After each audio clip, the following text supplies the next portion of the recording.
guys can join us for a few minutes. My two guests have rubbed elbows with presidents. They have had meals and meetings with foreign leaders and dignitaries and world influencers, and I'm very proud to call them my friends. I've got Reverend John Dorhauer and Reverend Traci Blackmon, who will join us in a few minutes. Good morning, John. I am so pleased to see your smiling face this morning. Well, Bernard, it's always a delight to spend time with you. You're a dear friend of mine. You've been a friend of mine and our families for a long time, and delighted to be on the show with you. Well, thank you. Thank you. For those of you out there watching us live or for later on who may not know John or Traci, let me give you just a brief background, and I'll let them tell a little bit more of who they are and their stories. John is I believe, the 10th General Minister and President of the United Church of Christ. Ninth, excuse me. And you've been in that position, I think, since 2015. I remember that day well. Yes. And Reverend Traci Blackmon, who will be with us in a minute, is the Executive Minister of Justice and Local Church Ministries for the United Church of Christ. And the church is based in Ohio. And John, I'm so looking forward to our discussion this morning. Thank you for joining us. As am I. I just want all of the people listening out there to understand, though living in Cleveland, Ohio, only a block away from Progressive Field, where the Cleveland baseball team plays, my loyalties still run deep for the St. Louis Cardinals. How did I know you were going to come out with that being the first? Well, I didn't want there to be any topic. confusion around that, and some of my family might be listening. So, let's see. For those of you who are just joining us, we'll have a comments section. If you look below the interview that we're doing, you're always welcome to give us some comments, some feedback, any questions you want to ask of John or Traci when they're going through this.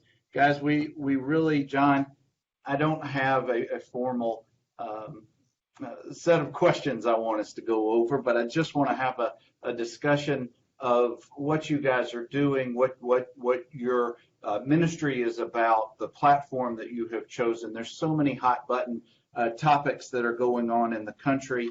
White privilege, the Equal Justice Initiative that's just opened in Montgomery. There's so many places we can go, but let's start with John. When you took over in your current position, you had a theme, a philosophy, a thought for your church and your leadership, and I'd love for you to share a little bit of that with us.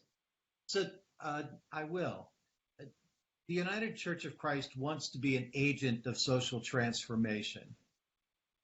Whatever it is our faith teaches us, it all must compel us to live in the world in such a way that the common good is served.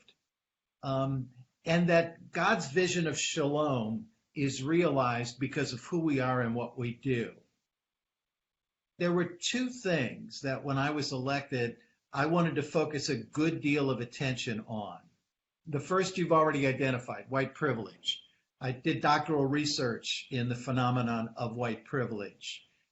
And while the civil rights movement addressed questions of racism, it left largely unanswered questions of systemic racism and what the culture as a whole does to distribute privilege based on the color of one's skin. And I knew that if the church I served, the United Church of Christ, was to have any relevance or was to continue to be an agent for social transformation, and yet continued to manifest its own investment in white privilege, then all of the effort would be for naught. So we had to deal with that.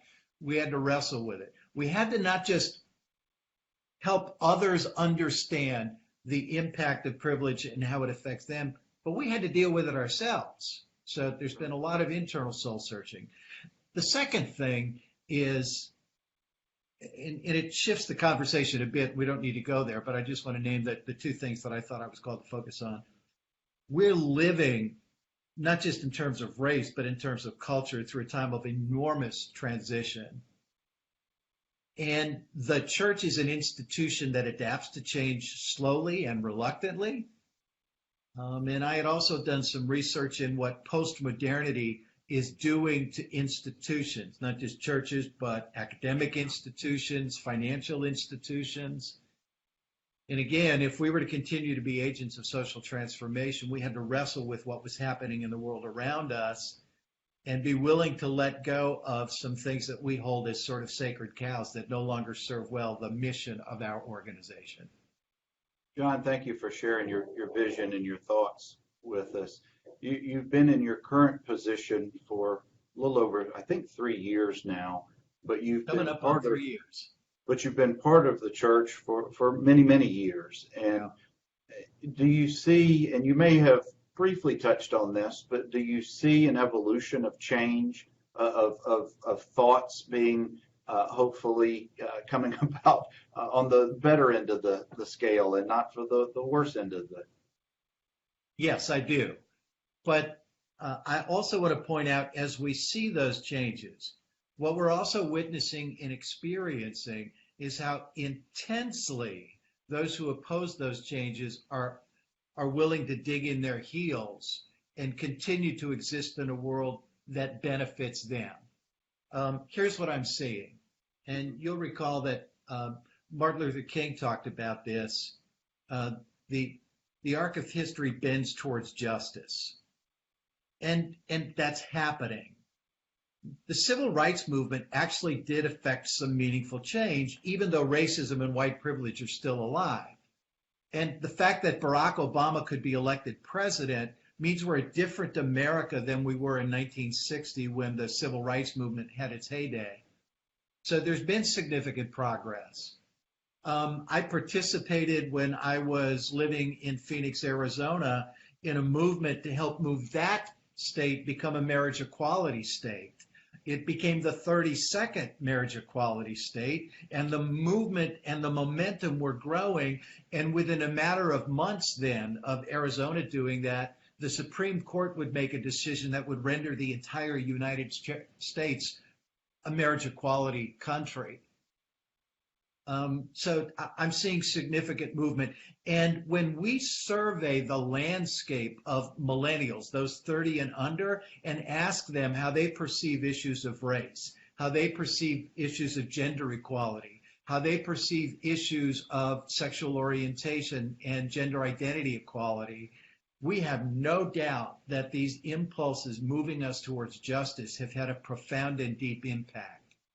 Well, that must give you some real optimism and make you feel like you're bringing about good. You're bringing about change that's positive for all.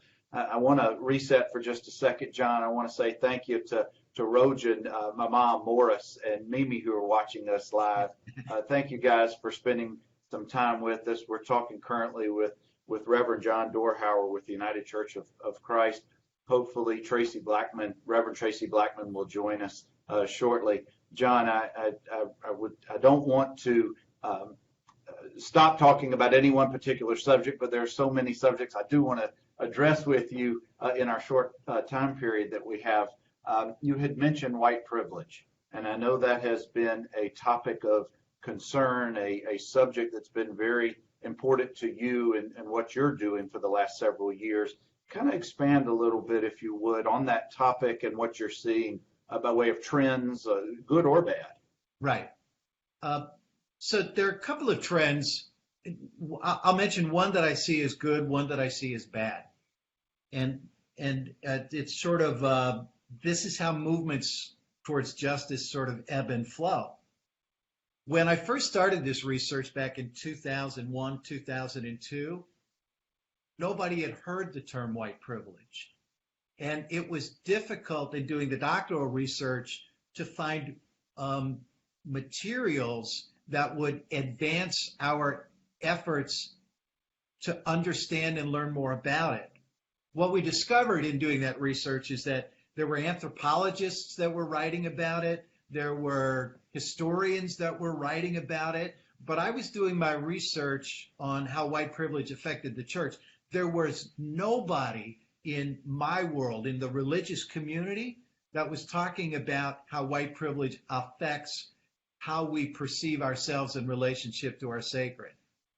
Now, everywhere you go, people understand the concept of white privilege. That's huge. That's landscape altering. And there's Traci. Hey, Traci, good morning.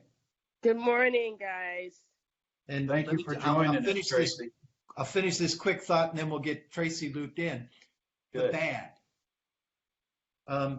Traci could talk about this. She's one of the leaders in the Black Lives Matter movement, which was birthed in the aftermath of Michael Brown's assassination on his street in Ferguson, Missouri.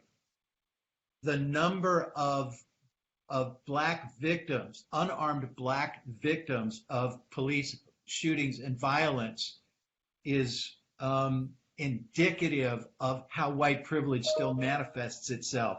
And seeing 3 weeks ago 2 black men arrested for having sat 5 minutes in a Starbucks is an indication still of how white privilege manifests itself. And here's how I've been messaging that episode. I travel across this country, and in city after city after city, because I'm often in hotels, I leave and go down the street to a coffee shop. And I'll spend a couple of hours there. And when I'm waiting for somebody, because I've arranged for a meeting, I won't order anything until they get there. And so sometimes I've sat 15, 20, 30 minutes in a coffee shop without buying anything, waiting for that person to show up, because it's kind of awkward if you've bought something and eaten and they haven't when they get there, and so I just wait. Not only has nobody ever questioned me, it never occurred to me that they should or they would. So I'm sitting there, not only never having been questioned, but not worrying about what will happen when I do get questioned. It never crosses my mind. And yet every one of my black friends that I talk to tells me they can't walk into that coffee shop and not worry about how and when that's going to happen to them. Not saying it will, but they have to be prepared for it. And the difference between I can't imagine and I have to worry about is enormous and is a tremendous psychological and spiritual pain and burden to have to carry every day of your life. And so every street I walk on, every shop I walk into, every restaurant I walk into is a privileged space for me. No matter what happens, it's a privileged space for me. And I don't carry the weight and burden of that. Traci, thank you for joining us. Just for those of you who are just joining us now, Reverend Traci Blackmon, who's the Executive Minister of Justice and Local Church Ministries for the United Church of Christ, is with us. Traci, I'm so glad to see your pretty face and being able to share with us your knowledge, your experience, your education, and what you see. As you've heard, I'm sure before, we were talking about white privilege and the research and the studies and the observations John has made over the last 20 plus years. And I know you're on the front lines, and I'd love for you to expand your thoughts on that subject, if you would. Well, thank you first for having me, Bernard. I'm excited to join you both in this conversation. About a year and a half ago, John gathered a group of us together to really reflect on the impact of white privilege in our society and in our lives personally for the benefit of having greater conversation in the church. And I've been listening to what John was saying, which I agree with 100%. I liken it kind of like a fish in water. If you ask a fish to describe water, they probably could not, because that is the environment they all live in. Just like if you ask us to talk about air, it's difficult because air is something we always have. In this country, around the false narratives that we have constructed about skin tone equaling race, for white Americans, America is the water. America is the air. America has been crafted in such a way that whiteness is normative here. And so the difficulty with white privilege then becomes people who are beneficiaries of white privilege don't see it as something extra, because it is just what it means to be American. However, those who have even been born here, who've been nurtured here, but whose skin's color is different, don't have the same experience. And that is evident in everything from our theological formations to our uh, education in our school systems to the way that our legal systems are set up. One of my current pet peeves about it is the response to the opioid addiction, right? I mean, drug addiction is not new. We had a whole war on drugs, which was really a war on Black people um, in this country that left us with feelings that the answer to drug addiction, the answer to heroin, at that time, the answers to cocaine was to lock people up, put them away for a long time. We came out with 3 strikes, you're out. There are people who are serving life sentences without the possibility of parole for 25 years because they had personal cocaine, et cetera, et cetera. And now that we see this infiltration happening in the white communities in a different way, the language about drug addiction has changed and is now opioid addictions, and it's now a health matter versus a penal system matter. That's just one example of the way that this country conforms to accommodate whiteness, to accommodate those things that if you have a skin color that is not Black, that is not brown, that this country assumes that you are worth saving. And if you have a skin color that is brown or Black, this country assumes that you must be the person that the country must save others from. It is a tremendous burden, and it's difficult to get people to understand it, again, because it is the way we have been crafted. I know the two of y'all are tireless workers on this topic. I know that you guys travel. I would hate to venture how many days a year you're away from your respective homes. And you see this every day. You're communicating with people all over the country, people from many other countries. And I'll open the question back to you, John, and then you, Traci, please. What are you seeing by way of positive results? Or are you seeing positive changes? Are you seeing that your efforts and the efforts of many others who are doing your same type of work are bringing about those changes? A few minutes ago, John, we talked about the law changing in Arizona about same-sex marriage and ultimately led to the Supreme Court rulings. Are you seeing those types of changes, or are they much smaller types of changes? So I am seeing positive changes.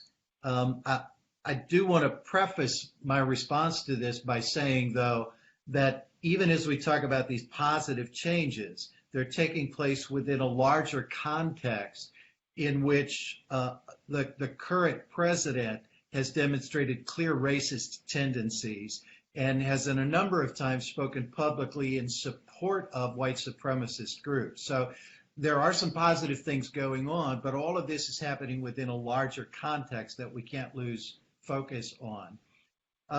One of the things Traci talked about, about a year and a half ago, we got some leaders together to talk about how to have internal conversations around privilege that would then engage the wider community in conversations about privilege.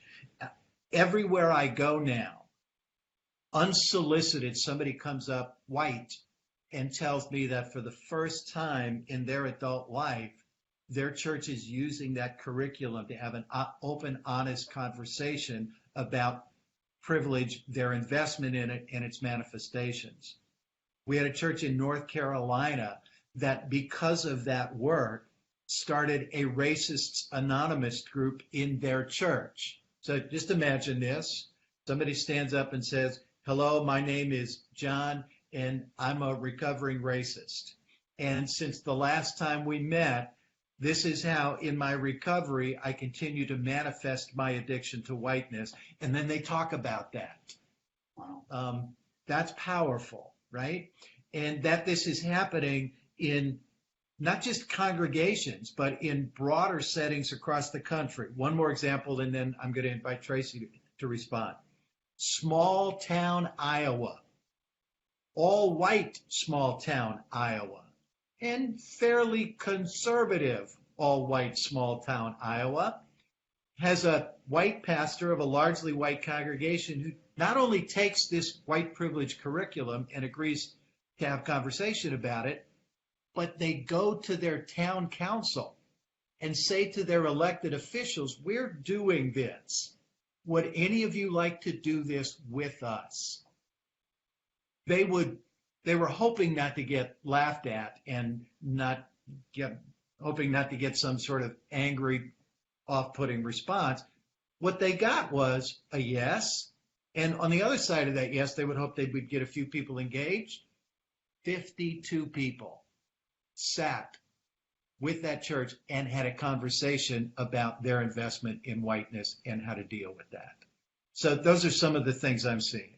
The opening dialogue is what it sounds like. Yeah. Tracy? I would add to that opening dialogue relationship building, right? I think that relationship building is extremely important. It's happening for a couple of reasons. I'll talk about how I've seen it happen in Ferguson and in the larger St. Louis area. So when I say Ferguson, I just don't mean the municipality of Ferguson, but St. Louis at large. Since Michael Brown's killing, there has been an upsurge of conversations by white people about whiteness. There have been at least 400 registered groups of white people talking about whiteness, registered through the YWCA to do this kind of work.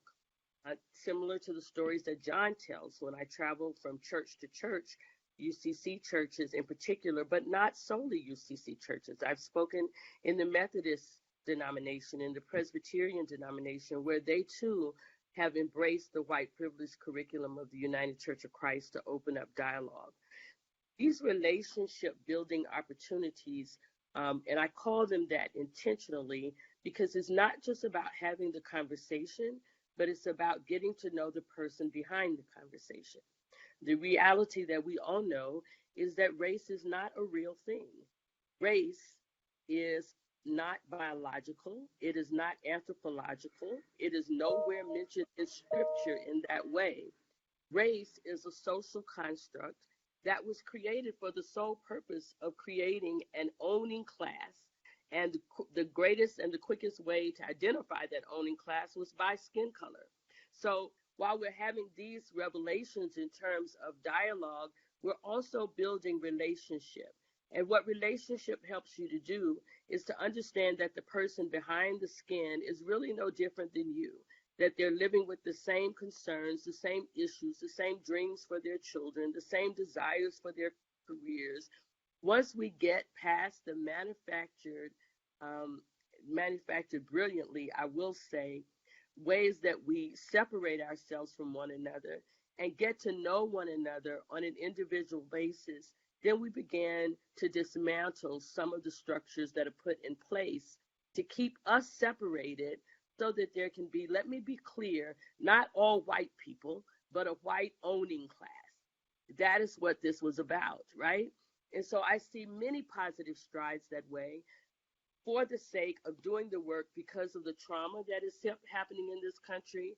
And John brought up our current president. What this administration, not just the president, but the entire administration has forced this country to is a place of solidarity around other issues that also is helping inform relationship, right? I call economic justice the great equalizer. Poverty does not know skin color. And as we enter this era where more and more of the wealth of this country is being possessed by the top percent, then there will be more commonality in those who do not have wealth. We see that in the advancement of the Poor People's Campaign, something that the United Church is greatly involved in. We see that in advancement of the environment. We have advocates in the United Church of Christ like Jim Antal and Brooks Behrens who lead us in that charge. We see that in relationship building around LGBTQ issues and around gender issues. And those relationships are being built across color, across skin tone. And once we begin to know that we are more alike than we are different, I think we will see greater changes in this nation. Thank you both for that. I couldn't agree any more or say it any more eloquently than the two of y'all just now. It sounds, at least from my perspective, small conversations lead to bigger conversations, lead to big conversations, and that can only be a positive thing. And I applaud you both for your continued efforts. I could talk I do about this for, say again. I, I do want to say, Bernard, that yes, that is what I where I see the change happening, and it's the most important change that's happening. But it has to happen simultaneously with political pressure for policy change. And the reason I don't want to leave that out is because waiting is a luxury of the privileged, and those who are oppressed daily by racialized oppression, by gender oppression, whatever oppression it is, do not have the luxury of waiting until minds are changed one at a time, right? So we do want to change minds, we do want to change hearts, but ultimately, right now, I'm after policy, and people have to be made to behave better, even if they don't believe better. That's that's what happened in Alabama. You and I both know that, right? The That's right. changes in Alabama didn't happen because Governor Wallace woke up and changed his mind overnight.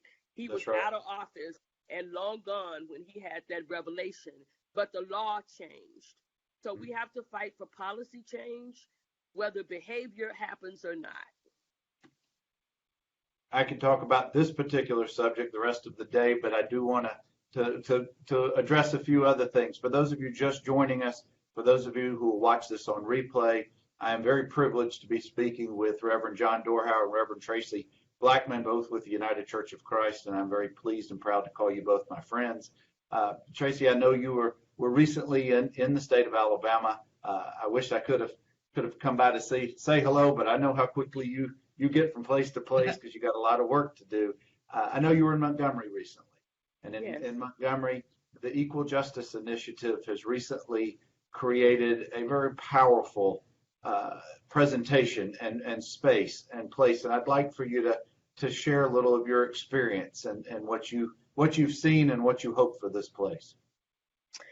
Sure, Bernard. Actually, it's ironic that I was in Montgomery, Alabama. I arrived in Montgomery, Alabama last Monday, which happens to be Alabama's Confederate Monument Day. Uh, just saying that makes me quiver, but It it is a was. reality, right? And so I was there because Brian Stevenson last week opened up a new memorial and museum, a legacy museum that is dedicated to the memory of the domestic slave trade. Often in our history, we go from the transatlantic slave trade, which ended in 1808, and then we skip an entire piece of history and start talking about civil rights, right? And between the transatlantic slave trade and civil rights, there was a robust, cruel, and evil domestic slave trade that happened largely in the South, where blacks in northern states in the South, northern tip states in the South, were actually forcefully um, transferred to the deep South to support the cotton industry, to support the money that was being made down there. Over thousands of slaves were forcefully migrated to the deep South and sold on auction blocks. The streets are still there, and markers are still there where people were lynched in Montgomery, where people were sold.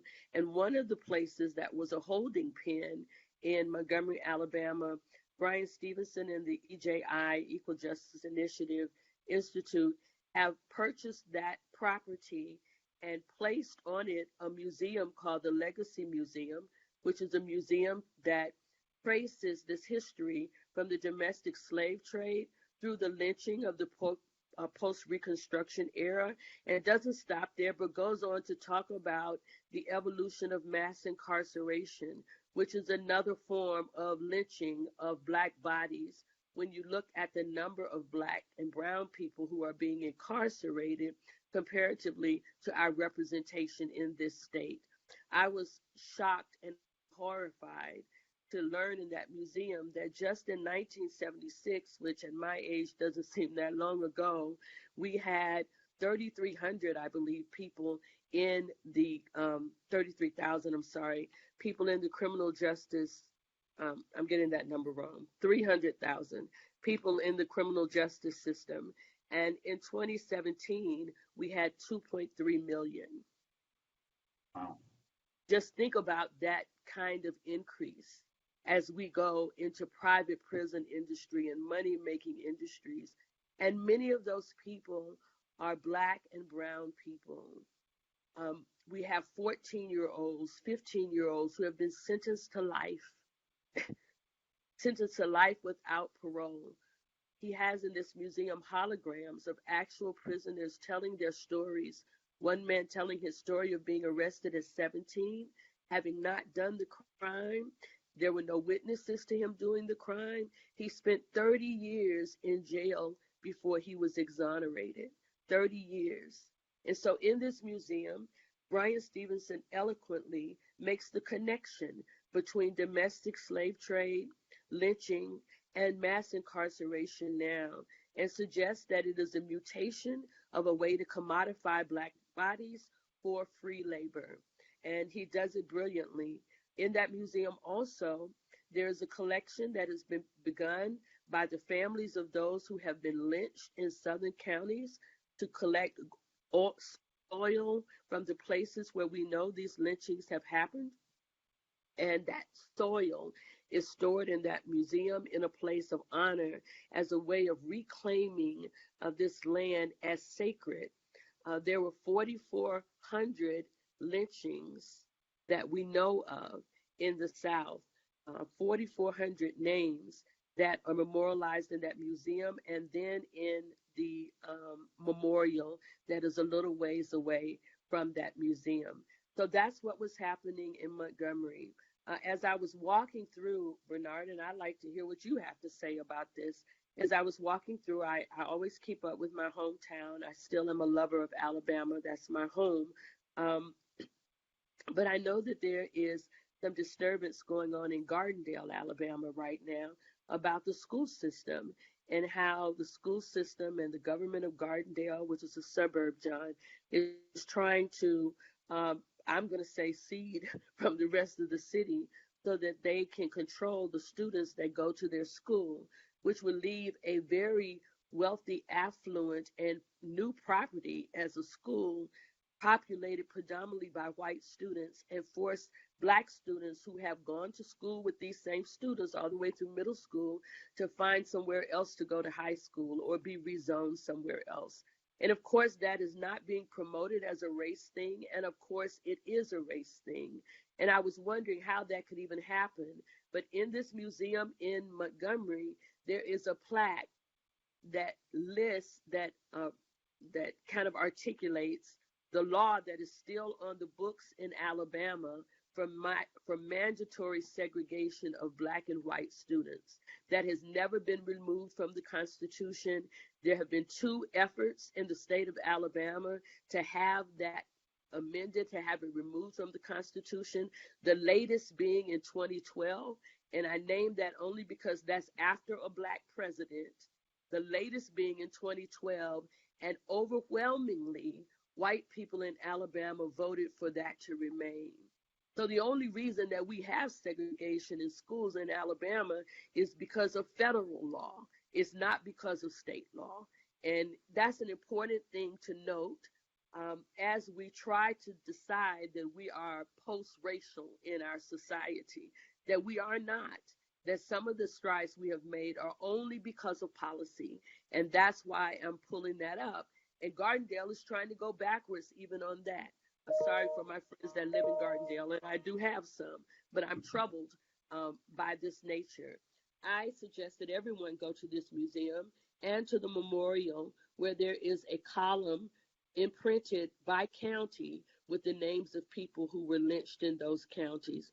All 4,400 names are recognized there. It is a powerful tribute to a history that is not told often enough.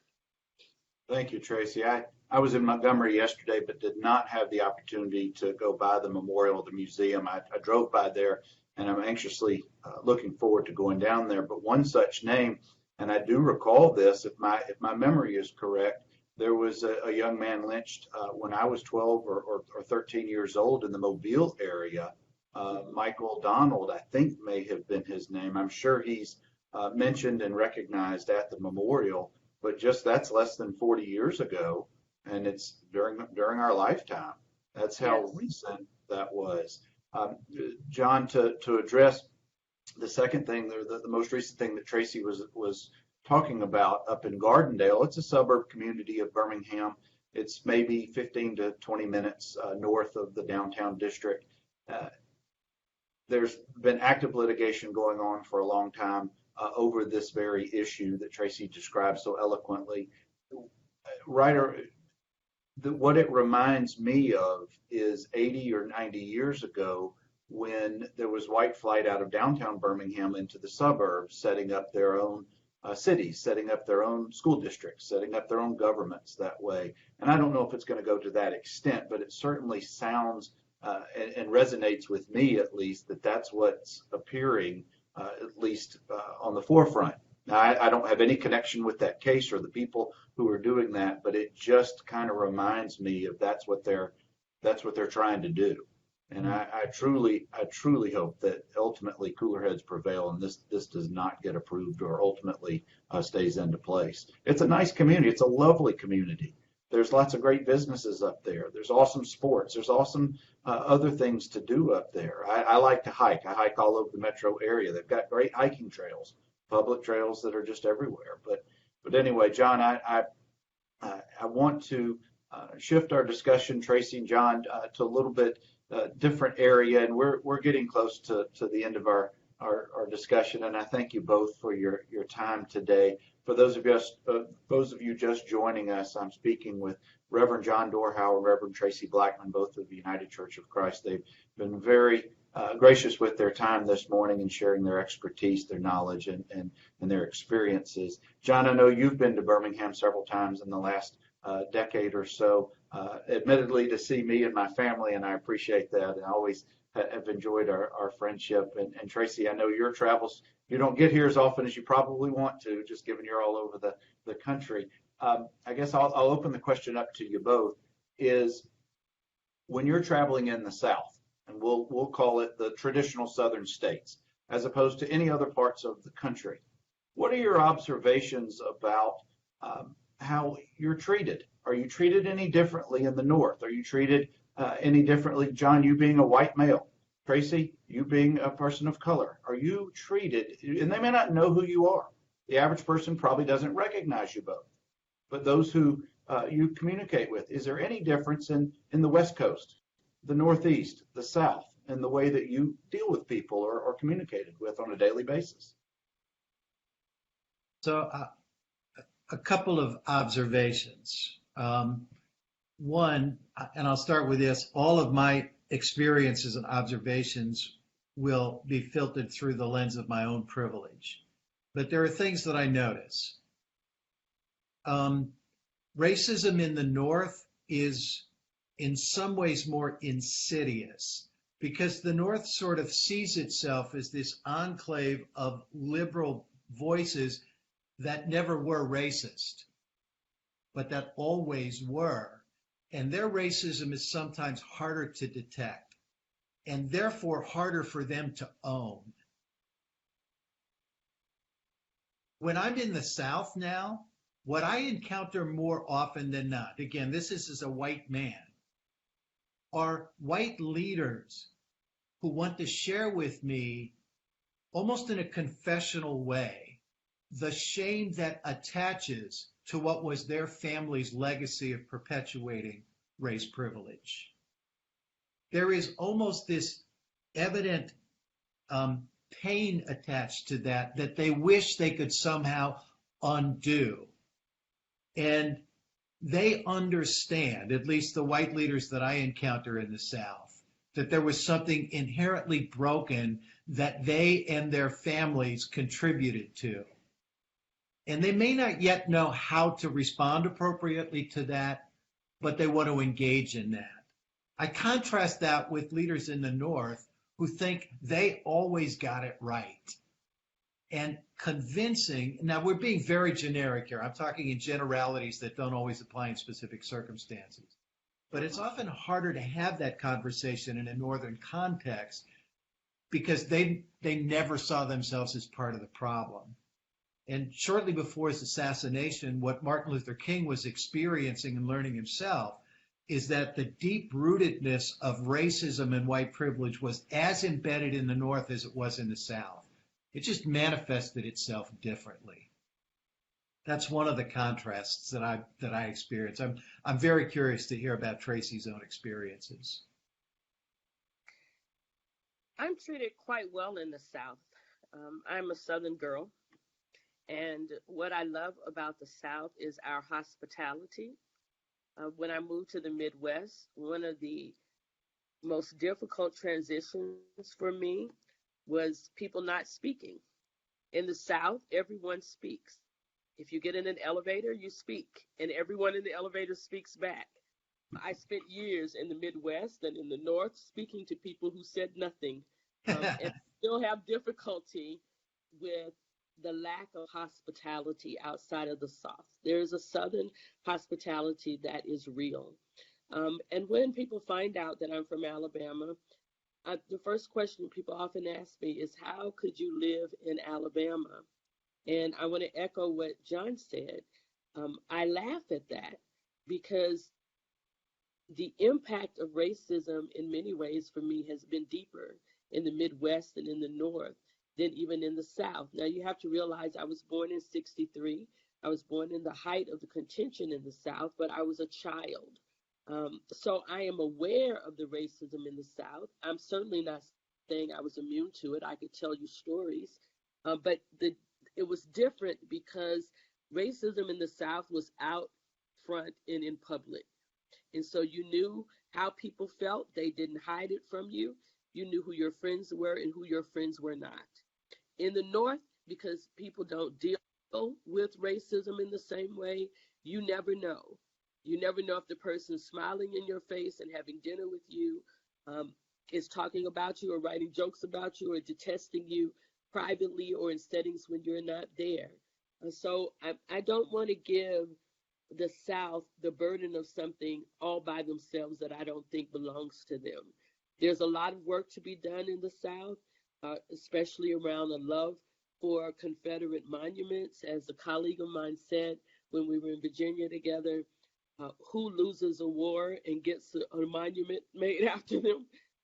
We have that problem in the South, but the North has its own issues to deal with racism. There is no room to boast. Thank you both. I want to, again, thank you both for your time this morning.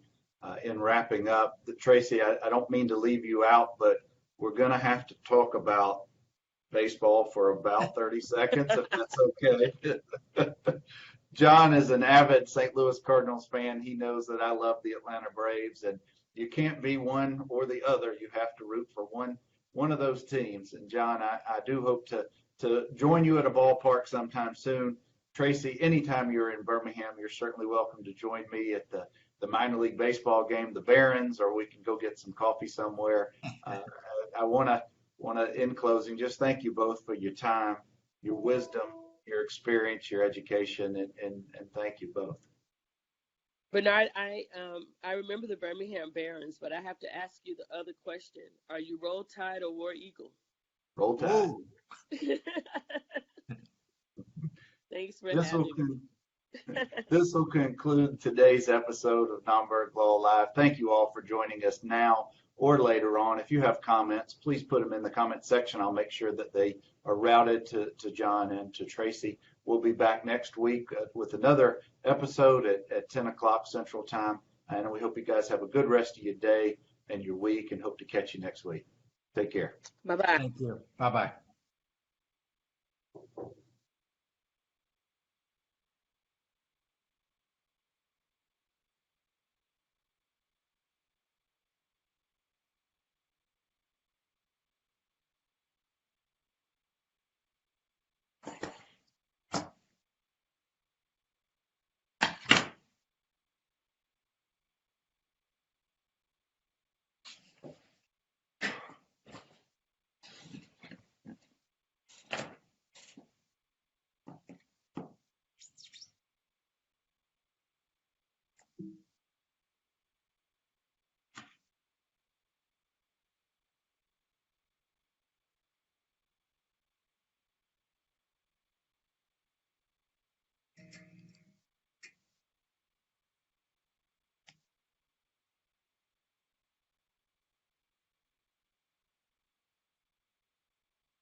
Hey,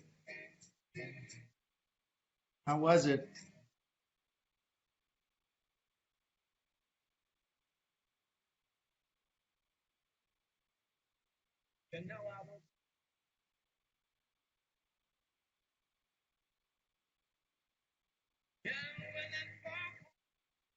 Hey, not sure why we got cut off. Oh, hey, you're still on the computer. No, hold on.